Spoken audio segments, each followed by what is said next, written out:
Adrian, how old are you? I'm 29 years old. How long have you been homeless for? Altogether 1 year. How did it all happen? I used to work in a restaurant. Practically because of the COVID and everything, they started doing only deliveries and they got rid of like half of the stuff. So basically, I was the one of the ones that got like. So you losing your job, how did that lead you to becoming homeless?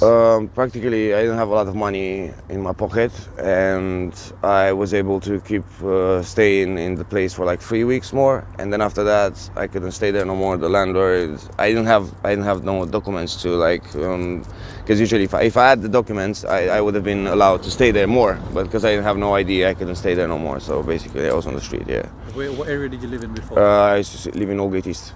Okay, and talk to us about your life before you became homeless. Before I became homeless, I was born in Romania, but I lived all my life in Italy. I did catering school, and the first time I came in England was 6 years ago. It was my ex-girlfriend. We stayed there for 4 years. Then after 4 years, we practically went back there. Then we have to split up because of our parents, blah, blah, blah. And then I came back here alone. And after that, this is what happened. And when you became homeless, what was your first day like being on the streets? Oh my God. The first day was practically so bad. I couldn't ask no one for nothing. I was so like ashamed. I had like 2-3 days without even eating. I was eating stuff from the floor. But you didn't want to ask anyone for help? No. Then someone told me like, are you an idiot? Like just ask someone if it like, some people told me to steal. I didn't do that, obviously. I prefer staying in front of Tesco, asking people for something to eat, and that was it. The first day was the worst, yeah. I slept in a bin shed.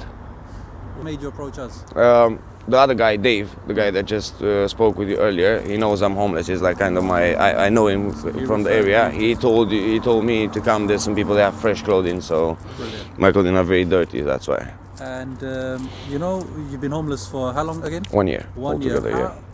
What's your toughest part about being homeless? Oh my God, the toughest part was living on the street in the cold. That was the worst part.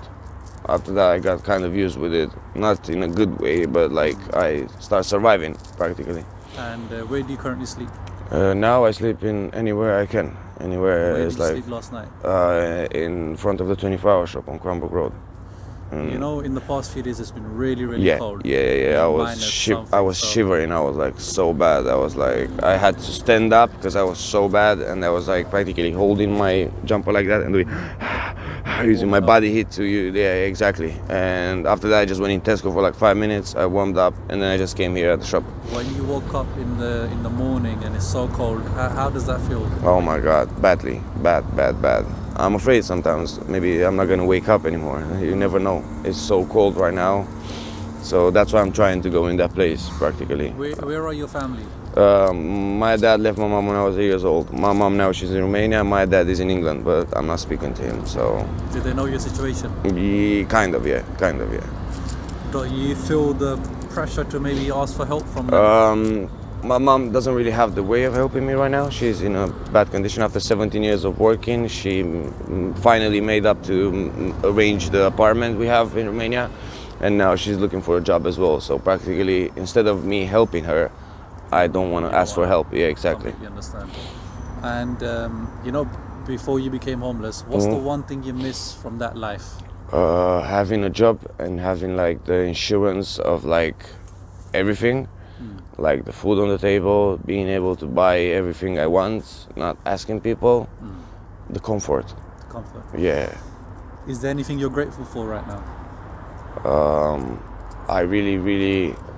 I understood the value of the money, maybe, because I didn't. My mom, it's not her fault, obviously, but I was always used to have everything I want, like a spoiled kid. Yeah. Then when the life hit me, it hit me hard, but it was a good thing because I stood up and I took it better than before. So now really I understand the value of the pence you have in a pocket. Like 1 pence means a lot. Like before, 50 euro, 100 euro, I used to spend it on games, on things like that. Now, even if I had the comfort, I wouldn't do that no more. I understand the value of it. Yeah. What's the nicest thing someone has done for you being in the streets? Oh my God, paying me the hostel and giving me advice, which is better than any money in the world. Speaking with me for hours, making me warm, taking me in a coffee, buying me coffees, buying me that. I had to beg him to go away. The guy wouldn't go away. He gave me like 60 pounds. He wanted to give me more. I was like, no, that's enough. I can pay the place for 2 weeks. I can buy food. I can buy everything. He didn't want to go away. Basically, he was A like, lot of nice people out there. yeah, there are. On the other side, what's the meanest thing someone has done to you? Oh my God, buying me food, and I was so hungry, and he didn't give it to me in the end. Yeah, there was two of them. One of them wanted to give me, the other one no. It was a pack of biscuits and some milk, and he didn't want to give it to me. So he bought it, he put it in my face, and then he didn't give it to me. That's evil. That is evil. But to me, you seem very strong-minded. You know, so Yeah. hats off to you. And I also want to ask you, if you had a magic wand and you could get one wish, what would your one wish be? One wish. Maybe What is it? start from the beginning and focus on making my mom proud. Okay, so to go back. basically. Yeah. Basically start over again and focusing on my family more than me and girls and things like that, because that's not what's important in life.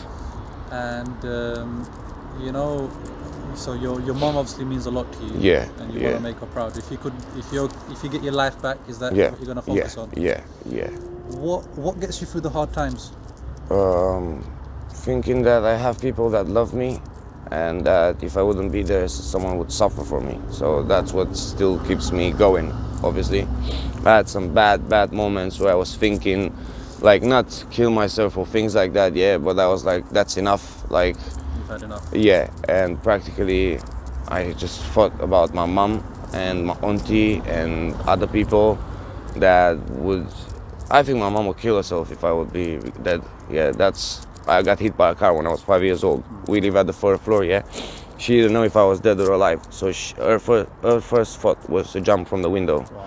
So I don't know what I would have done if that would have happened. I would have been alone with my grandmother, my grandfather, but yeah, that's it basically. And last question to you is, our viewers watching this video, what would your final message be to people out there? watching this? Try and realize what's important for you. Fun, drugs, things like that are not important. Your family, your health means more than anything, and start focusing on what is more important for you than what other people want for you. Like, think about yourself and your family first. That's what means most. Thank you so much. All right. Thank you. God bless you. Adrian, so we just interviewed you. You said you've been homeless for a 1 year year. now. And, you know, we have one of our followers on social media. Her name is Leah. She's given us these clothes to give to you. So you're Thank you very modeling that much. for us. Thank you very much. What's your message for Leah? Leah, thank you very much for supporting people, and trusting these guys is the best thing you could have done, because they're really reaching and looking for people that are really in need. Thank you very much. God bless you and your family. Thank you very Thank much, you so darling. much.